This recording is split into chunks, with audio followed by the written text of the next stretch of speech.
instead of being proud of Muslim scientists who they are not Muslims, what about you speak about Dr. Muhammad, who believe in stupid things like the sperm stay in the woman's womb for 50 days? How Prophet Muhammad, actually Dr. Muhammad, he knew that. That's amazing, that the sperm go to the womb and stay in the womb, nice to meet you, womb, for 50, or he's not sure, by the way, he's like 40, 50, look how honest he is, Muhammad. 40, 50, my friend, the maximum date where sperm can live is 5 days. Muhammad, he just missed 1 0. With this, I want to say thank you, and I'm so proud about Dr. Muhammad and his God Allah and their knowledge, because they beat all science and all scientists.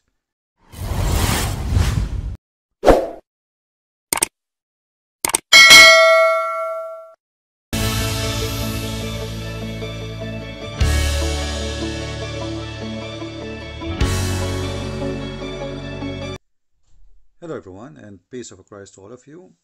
One of you, he sent me a request saying that a Muslim, he sent him from the BBC website, speaking about Muslim scientists and what they provided for the world. And I find it very funny and very stupid idea to prove a religion through such a thing, because if this is the way we prove who is right in the idea of belief, that's mean the Christians will be the major. And I think maybe the Jews will be one of the favorite. The Jews, they have an amazing number of how many scientists, which provided a lot of discoveries and scientific discovery. And Muslims will be always at the list, at the end of the list. So if we can find 5, 6, 7, 8 from the Muslims, then what about the millions we will find from other belief, including the Buddhas, the Chinese, etc. But just to show you how silly this argument is. None of those, they call them Muslim scientists, as we see on the screen, none of them is a Muslim. If I go right now to YouTube, I will find tons of Islamic videos made by the scholars saying those are kuffar, they are atheists, they are against Allah, they are etc. Let us take a look. Here in front of us, as you see, there's a collection of videos, and all of them, they are saying the same. Those are kuffar, mulhid, atheist. Let us see, just to give you an idea. ابن سينا شيخ الملحدين لأن ابن سينا يرى أن الله لا يعلم الجزئيات. Ibn Sina is the sheikh of all criminals, because he believed that Allah do not know, which means Allah is ignorant, he cannot be God. So you made him a Muslim. You made a guy, Ibn Sina, you made him a Muslim. He believed that Allah do not know, which means Allah does not exist. Continue. شيخ الملحدين. خوارزمي هذا برضك مع الرغم من جهل الكبير في مسائل الفيزياء ولا أحب أن أسميها الطبيعة. ينبغي للإخوة تعدل اسم الطبيعة على مسائل الفيزياء، لأن كلمة الطبيعة لها مدلولات إلحادية. And he's talking now about Al-Khwarizmi, how Al-Khwarizmi, his teaching is all about being atheist, not about being Muslim. يقول السائل ما قول العلماء في ابن سينا والفارابي. What the scholars, Islamic scholars, they say about Ibn Sina and Al-Farabi, very well-known scientists. The Muslim, they call them Muslims, but look what the scholars, they say. Listen carefully. ابن سينا والفارابي هؤلاء من الفلاسفة المتقدمين، هو كلامهم ليس من الإسلام في شيء، ونسبتهم للإسلام أو فلاسفة الإسلام هذا قول باطل وتزويد. Those names, or those are philosophers from the past, and anyone who claims that they are Muslims, this is a fabrication, this is a deception, and this is a false statement. They have nothing to do with Islam, and they never taught about Islam, and they are not Muslims. وتلميس ابن سينا والفارابي أقوالهم منكرة، هي أقوال لو their teaching is totally rejected. قال أحد بعضها لأجمع على تكفيره. ابن سينا هذا The scholars, they agree, all of them, that they must be kuffar, must be considered kuffar, they are Muslims. This guy again, he's attacking Ibn Sina. كان مذهبه مذهبا قرمطيا باطنيا خبيثا ابن سينا. Ibn Sina is filthy, he is a khabith, he is a qurmati. Qurmati is the one who destroyed the Kaaba, and he was screaming to Allah saying, what is your birds, you liar?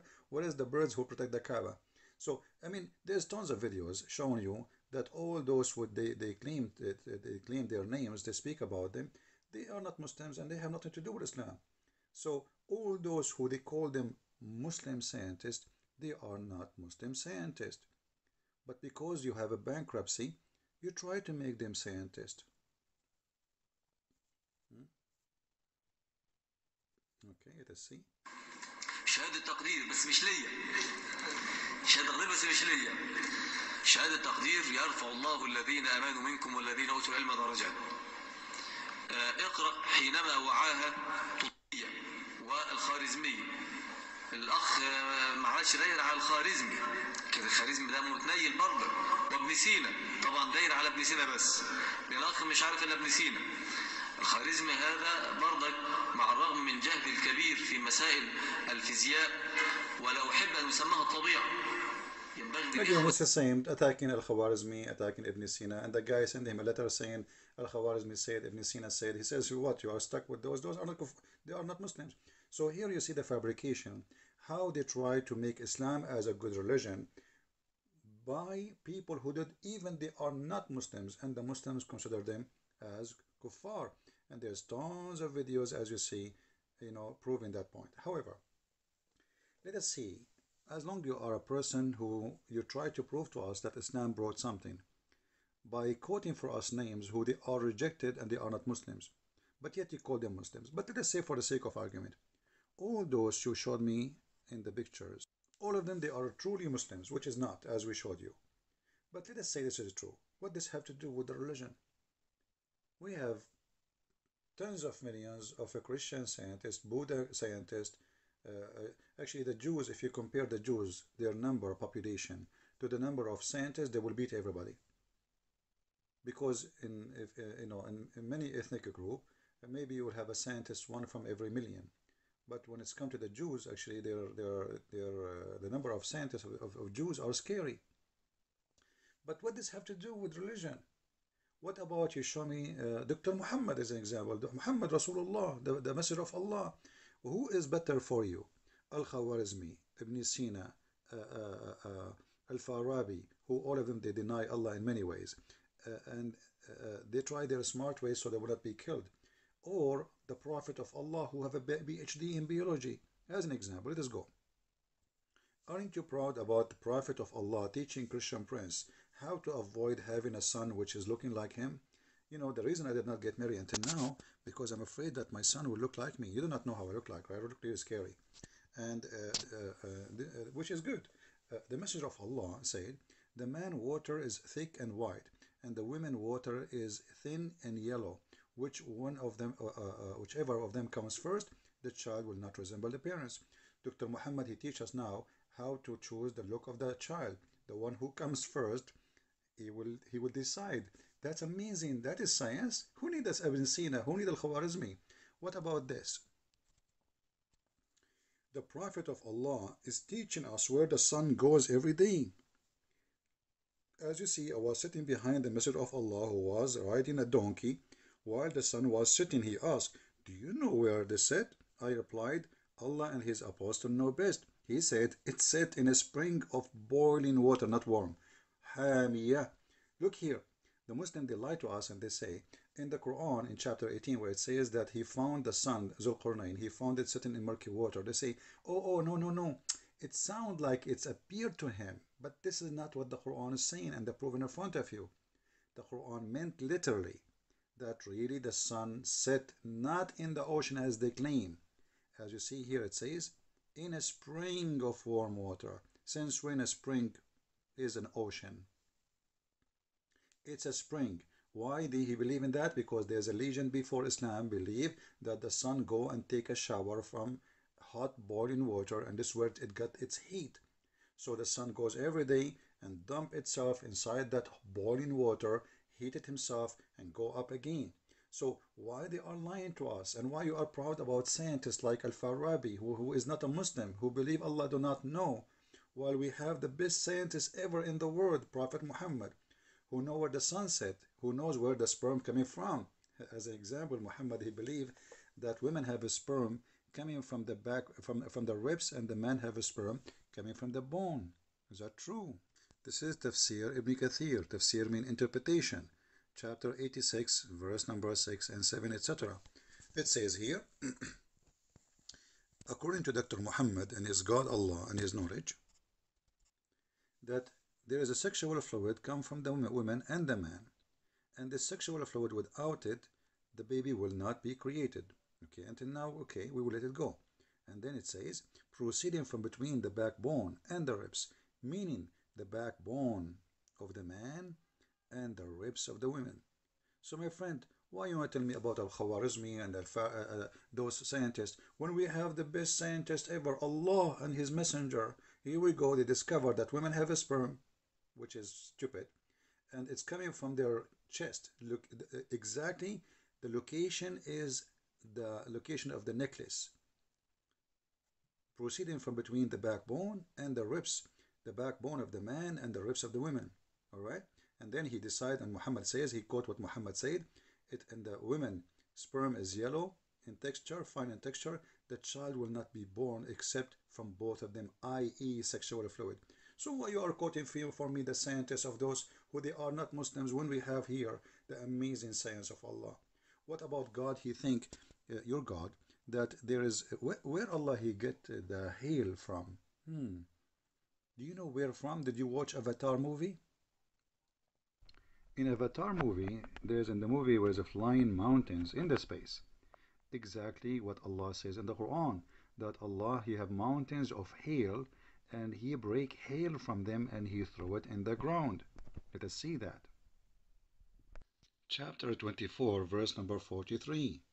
And this is, as you see, Tafsir al-Jalalain. This is not me speaking, so you don't blame me for what you will see in the screen. It says that it's Allah who sent down from heaven, out of mountains, in the heavens. He sent what? He sent hail. He sent hail out of mountains in the heaven, and he strike with it the one he don't like. So when you speak about scientists, why you don't mention that the God from the heaven he sent hail and he strike with it people, and this hail is coming from mountains that there are therein in heaven, mountains where Allah he sent down his hail from. So he break from the mountain hail and he submit at us. Or what about God and his followers believe that Allah he swear by a mountain which is surrounding the earth. It's called Qaf, and this mountain is blue and the sky take its color from it. And how you can surround the earth by a mountain unless the earth is a flat? And that is mentioned in many verses in the Quran. But I think we got the point. The point is I'm trying to say to you, Abdul, instead of being proud about something like, you know, what the Abdul they do, they are proud about, like somebody is bald and he's proud about the hair of his neighbor. Exactly. So he could not find something good in Islam to be proud about, except those who they are not even Muslims. Jabir ibn Hayyan himself is not a Muslim. Jabir ibn Hayyan have nothing to do with Islam. There's one of two choices. Either he was a Christian or he was Sabi'ah. Everybody know that. Nobody agree actually he was a Muslim. So Muslims, in 10 years, 20 years from now, you will see, they will say that the founder of the of Apple company, he converted to Islam, when the guy, he did not, and he is not. And later they might say even Christian Prince converted to Islam after he died. This is what the Muslims always do. When you have nothing to be proud about, bankrupt, you try to find something to be proud about, and that is the case we see in front of us. So instead of being proud of Muslim scientists who they are not Muslims, what about you speak about Dr. Muhammad who believe in stupid things like the sperm stay in the women's womb for 50 days? How Prophet Muhammad, actually Dr. Muhammad, he knew that. That's amazing, that the sperm go to the womb and stay in the womb, nice to meet you womb, for 50, or he's not sure, by the way, he's like 40, 50. Look how honest he is, Muhammad. 40, 50, my friend. The maximum date where sperm can live is 5 days. Muhammad, he just missed 1 0. With this, I want to say thank you, and I'm so proud about Dr. Muhammad and his God Allah and their knowledge, because they beat all science and all scientists. Don't forget to give a like if you like the video, and don't forget to download the video if you like it, and to share it with your friends. And if you are a Muslim or non-Muslim, leave your comment and tell me what you think. Can we prove Islam by Muslims, or we prove Islam by Allah and His Messenger? Christ is Lord, Islam is false, and this is how we expose it. Take care.